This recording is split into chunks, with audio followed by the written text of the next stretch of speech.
Does that apply to Home Depot? Because one of the offshoots of your organization's Open Carry Tarrant County was just this Saturday, and I believe about 150 people showed up in the parking lot, which I'll tell you would have scared me to death if I'd pulled up to that Home Depot and saw that many armed people in the parking lot. Do you condone that?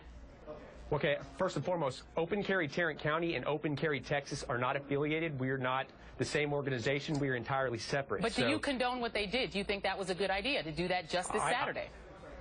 No, they were outside as far as I know. And right, like but it's still frightening. Do you think it was a good idea?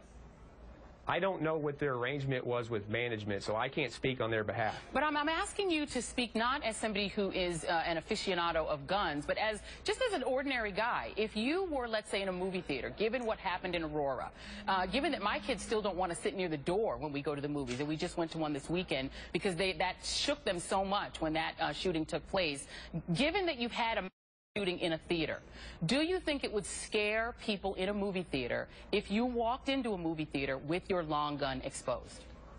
Well, I'm not aware of any group that's ever walked into a movie theater. I'm asking you, sir, do you think it would scare people? I'm spinning. I can't get you to answer a very simple question of, do you think it scares people to see, not let alone one armed person, but a bunch of armed people in this day and age when we have so many mass shootings? Do you think it scares people?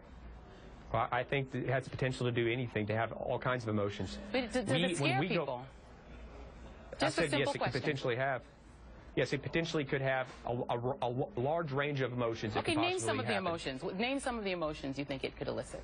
Well, I mean, most emotions we get is actually support and people walking up to us, whether it's outside on the sidewalk, on the street, or if we went in the past when we actually did restaurants. We don't do restaurants anymore, but in the past when we didn't have any terror, we didn't have any fright. All we had was really interested people wanted to know, hey, why don't you guys open carry handguns? Isn't that rifle overkill? And we get to explain to them, it's really a strange law, but we can't open carry our Glocks. Well, then if people were so into it, and if people were digging it, and everybody was so excited to see you and thought it was awesome, then why have 7 different restaurant chains said, please don't come back? Obviously, people weren't excited to see it. Maybe they didn't tell you, but maybe they didn't tell your group because they were afraid of people with guns, so they told management. 7 restaurant chains have said, don't do this anymore. We don't want you here.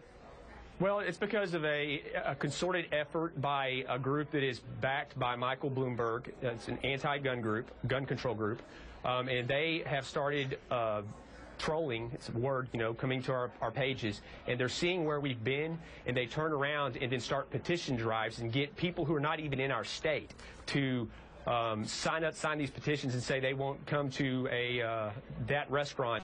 They see our members inside there. Because people in the restaurants, I'm surprised that you don't realize that people in these restaurants sitting there with their kids are afraid of a big group of people with guns. That's a pretty simple concept. Talking about